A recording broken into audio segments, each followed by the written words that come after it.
Hello, welcome again. My name is Gellis and this is Infinite Modesty Design. At Infinite Modesty Design, we teach beginners to advanced sewing classes. We also do have our fashion brand, Modesty Fashion Brand, which we would have a link in the description below. The time to go through this wonderful Singer sewing machine. It's a heavy duty Singer sewing machine. This is one of the machines I use in my sewing classes. I will be teaching you the various different parts of the sewing machine. So now we'll be looking at the principal part of the Singer sewing machine. So I would have this link down in the description below if you do need to get a copy. It's actually it's a really cool link. It just goes step by step to tell you which part is which part. So number one is the thread tension. So the thread tension is here. If you come closer, you would see here. The thread tension now basically is, as it says, tension thread. So basically it's how the machine runs. So if the machine runs smoothly, the tension is in a nice and comfortable level. Usually for my beginners class, we usually go with tension 3. Now if you want to practice or play around with the tension, you could scroll it down to 1, do a stitch at 1, 2, do a stitch at 2, 3, 4, and so on and so forth. So for my comfort level, it's 3 for the manufacturer, meaning that the manufacturer level for the tension is 4. That's what it comes with. But once you get your machine, you would know what works for you and what does not work for you. So with the thread tension, you just want to make sure that you have the right tension. If you don't have the right tension, it may give you some problems. You may have to go to the mechanic, and all that, and you don't want that. So just make sure it's on the right tension. The next thing we're going to look at, number 2, is this one here. This one here, if you come closer, you would see it here, is the presser foot pressure adjuster.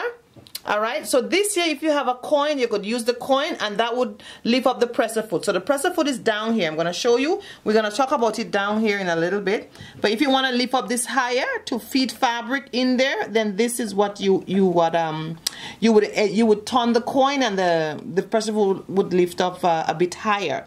Now, as we go along in this class, you would understand even more of what I'm talking about. All right.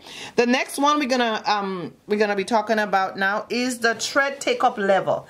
So the thread take-up level now is here. So what I'm gonna do here, I'm gonna put my hand over here, because it's the thread take-up level is in here, but I cannot see it. But I'm going to use my hand wheel, and we will talk about the hand wheel in a little bit. And I'm going to move it forward. I like to tell my student, move it forward other than backward, because sometimes backward, the thread could get tied up more easier, in my case at least, than forward. So I always say, always practice to move it forward. So once you move it forward here, if you look here, you will see that the take-up level. So that is it here. And of course we will be threading the machine, and of course you would understand even more of what we're talking about as we go on in this class. Alright, so the next one we're going to be looking at in number 4 is the reverse level. This one here is for your back stitch. Don't worry if you don't know what I'm talking about yet. You would understand just in a little bit, a couple of videos down the line, what I am talking about. So this here, sometimes I teach my beginners how to use the back stitch. I would say, press down, make sure you go and think in your head 1, 2, 3, and release. So you would understand even more of what I'm talking about. Just it's reverse level, but in layman's term, basically it's our back stitch, and you would understand it more as we go along.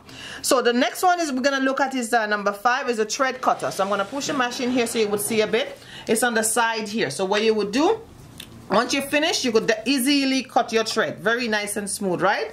I know, that's very cool there. So that is a very much, I would say it's a luxury, the thread cutter on the machine here. Alright, so the next thing we're going to be looking at now is the presser foot, our fabulous presser foot here. Now we have various different presser foot, and as you move along with me in this class, you would understand there is zipper foot, there is a buttonhole foot. We'll be looking at a different type of presser foot as well, what we use in this class. So this is the presser foot. Alright, so the other one we're going to be looking at now is number 7 is the needle plate cover. So the needle plate cover is right here, and if you look closer, there's an arrow right here. Now I am going to be taking my finger, right, and just moving it like this so we can open up the needle plate cover. So you see that? Now I'm going to close it back. So just like that, I'm going to push it back like this, and then I'm going to slide it back down, and it's done. Wonderful. So we are moving just fine. Number removable, extension table accessory storage. So just look at what I'm doing here. It's here. That's the cool thing with this machine. It's so cool. I'm gonna pull it out just a little to show you. And you could open, you could put your needles here, your bobbin here, and all that, and you would understand more what all these things mean as well. So you see what it is. Then you could close it back in. It's a storage there, and this is how the machine would look. And we're gonna talk about what you could do, how you could sew when the machine is like this as well. So this machine is so cool. I really like this machine. All right, so we're gonna be putting back the accessory storage there now. That's number 8. Now we'll move on now to number 9. It's a 3 needle position. So let's gonna come back up to the machine here, and it says 3 needle position here. Now, as you move along with me in this class again, you would understand when I use the 3 needle position. Now we're gonna go down to the needle. So I want you to drop your eyes down to the needle now. Drop your eyes down to the needle, and then we will see. So I would turn, I would use the needle position to turn, and you would see how it go left and right. See that? So that's the reason I turn in the needle position, and our needle would move left and right. So you would understand as we go along in this class why and when we use it and all that. Okay, so we are gonna be moving on to now the bobbin stopper. That's number 10. So number 10 is all the way over here. So that's the bobbin stopper. If you don't know what it is, no problem. We will talk more about it. You will see how to run the bobbin and all that. So this is the stopper when we're running the bobbin. Number 11 is the stitch width dial. So if you look here, it actually tells us what it is. It marks width. So it's a stitch width dial here. So usually I have it on 3. So you see that? You could play around with the width dial and see which one works better for you. But for my class, I like it on 3. You could go on 2, depends on what stitch you're making and all that. But for 3 for my class, we'll be using it on. Number 12 now is the stitch length dial. So we're going to drop our eyes just a little lower. There's the stitch length dial right here. Now the stitch length dial, again, I like it on 3. So of course you could go with different dial. If you know, there's a 0 here. There's a buttonhole stitch here, which we will be doing buttonholes as we go along in this class. There's number 1, number 2, and so on and so forth. All right. So for my class, I like the length dial on number 3. So we're going to keep it on number 3. All right. So we're moving along just fine. The next one is number 13 is the pattern selection dial. So this one, I'm going to teach you guys a little bit of something. In the pattern selection dial now, there's various different Singer sewing machine. This one, by the way, the name is 4452 Singer machine. So this 4452 Singer machine now has different stitches than some of the others. There's 4423, which I also use as well. I'm going to be teaching you that in another video. But for this one is a 4452. Now this one have 3 different stitch. So the black stitch, all right, so we see the black stitch, the blue, and the red stitch. It doesn't mean that when you sew black or blue or red. It just means it's different style of stitching. And the reason why I say that, because I did have someone actually did ask me that question. Of course, you know, when we are beginner, you know, we're excited, so things happen, right? So yeah, so this is the blue stitch, sorry, the black stitch. So this is the black stitch I use it for. When you want the blue stitch now, all right, so I want you to look at here. When you want the blue stitch on number 13, the pattern selection dial, you want to go up to your length, and you want to turn it to S1. So S1 would give you the opportunity now to sew all these wonderful blue stitches, right? Any sort of blue stitches you want, right? You would put it on S1, and then you could do your blue stitch here. Makes sense, right? Now, of course, it makes sense now. If you want any of the fabulous red stitches now, what you would do, you put your length on S2. So we put it on S2. Wonderful. And then now we can decide, okay, do I want this stitch or this stitch? Any fabulous S2 red stitch, sorry. Basically, it's coordinated with S2. Okay. Now we're going to put it back on the normal stitch. And then we're going to bring it back to number 3. Because that's what we're going to be doing in this class. All right, so we're doing very good. So now we have number 14, the automatic shredder. Now I'm going to show you here. We're going to bring our eyes over here. I'm gonna be doing a totally different video for the automatic threader. I'm just gonna pull it, oh yeah, right here. I'm going to show you a different video on how to thread the machine automatically. Usually for my class, I do it manually because, you know, you don't want to get too comfortable with the automatic threader. You know, say for instance, there's a default in the automatic threader. You know, you just want to do it manually, but I will be doing the next video to show you guys how to use the automatic threader. All right. Now number 15 now is the one-step buttonhole level, and again that would be another video. I will show you how to use the buttonhole stitch. It's very easy, just look intimidating, but trust me, it's so easy. You would wonder, why didn't I been doing buttonholes all these years? Okay, so that's number 15. The next thing we're going to be looking at is, let's come up here now, is the horizontal spool spill. So this is it right here, number 16. So here now you could have your thread this way, right, if you have a bigger spool, and there is also a stopper. I didn't have the stopper here today, but there's a stopper here if you have a bigger spool, and you could thread your machine this way. Now I like it the other way, so I'm just going to show you now. The other one is, I don't usually put it here, but you would understand why as we go along. Bobbin, whiner, spin. So this over here now is the bobbin, whiner, spin, and that is number 17. So number 17 here is the bobbin, whiner, spin. So definitely we'll be doing the bobbin in a little bit. Number 18 now is the hole for the second spill. So you might say, where is that hole? Well, you know what? The hole would come, this would come as an accessory with your machine. You would take it out and you would put it down in that hole here. And this is where I usually like my bobbin to go, my thread to go. So this is where I would have my thread, and that would be the other spool as well. Now, your hand wheel. I think we did get introduced to the hand wheel earlier on. So the hand wheel is very cool. Of course, it's like you're driving, right? It's bring your needle up. So if you're gonna look up here, just look down here with your needle, right? It bring your needle up and it bring your needle down, right? And also as it bring your needle up and down, it also bring your bring your guide as well. All right, so you see that here, your yeah, so it also bring your thread guide up and down as well. Okay, all right, so we are moving along just fine. Buttonhole stitch balance adjuster slot is number 20. Of course we would not be using that, but if you need to do adjustment to your buttonholes here, your stitch here, you have that option there as well.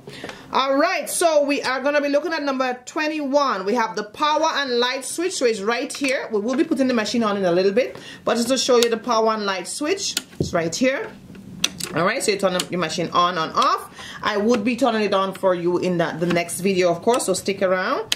And then we have our main plug socket here. So that's where we plug our actually the power cord here. All right, so definitely we would be looking at that in a little bit. Now as we move along, I'll be showing you now how to do the bobbin. So number 23 here now is the bobbin thread guide. So I want you to look at this for me, and then after a couple more videos we'll be showing you how to run the bobbin, how to run the thread and all that. So number 23 now is the bobbin thread guide. So I'm going to show you this. When you're ready to do the bobbin, you would only go on number 1. So this will be your bobbin here. This will be your guide here, your spinner for the bobbin. You go to number 1 and then your guide. So this here is your thread guide, your bobbin thread guide. So just this, and here, and of course the stopper we'll be using to run our bobbin, and we will be using it in a little bit. So number 23 is the bobbin thread guide. Number 24 now is the upper thread guide. So the upper thread guide now, we will be threading the machine in a little bit again. So I'm just going to show you. From here, we're going to go to number 1. All right. So number 1, so this will be the guide to thread your machine. So there is numbers. So 1.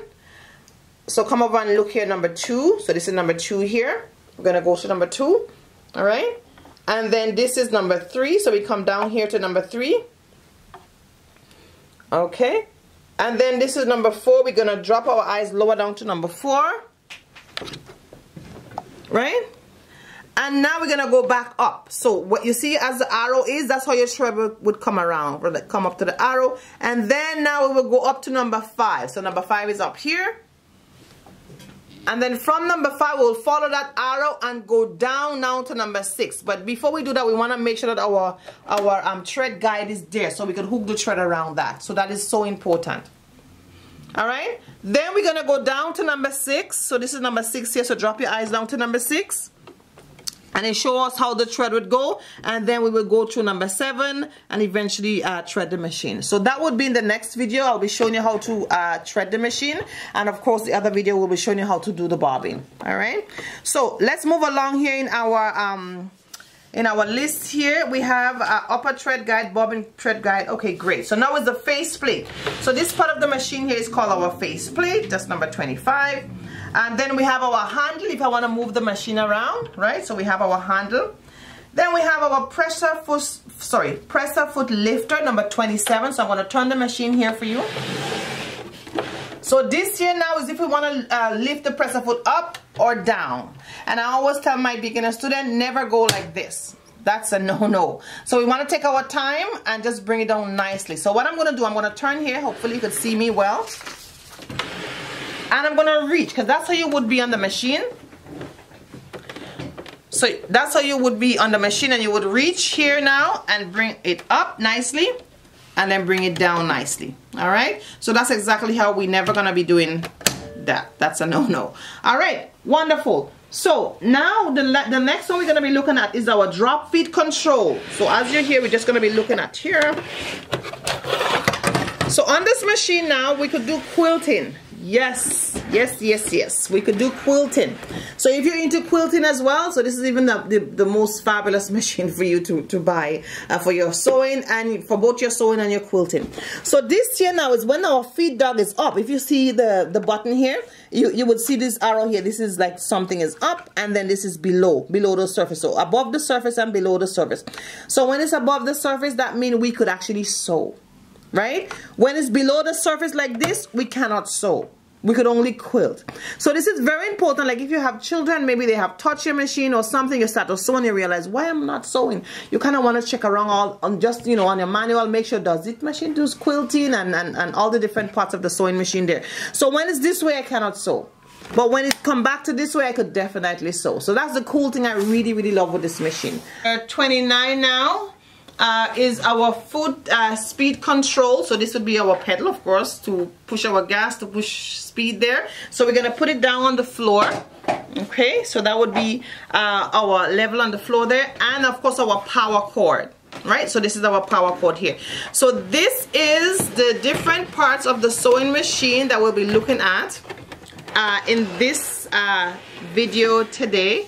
In the next video, we'll take the time to run the bobbin, and then followed by threading the machine, and followed by, of course, running our first stitch. So stick around, subscribe to our video, subscribe to our YouTube channel. Please don't forget to get this list below so you would follow along as we go along. Thanks again, and see you in the next video.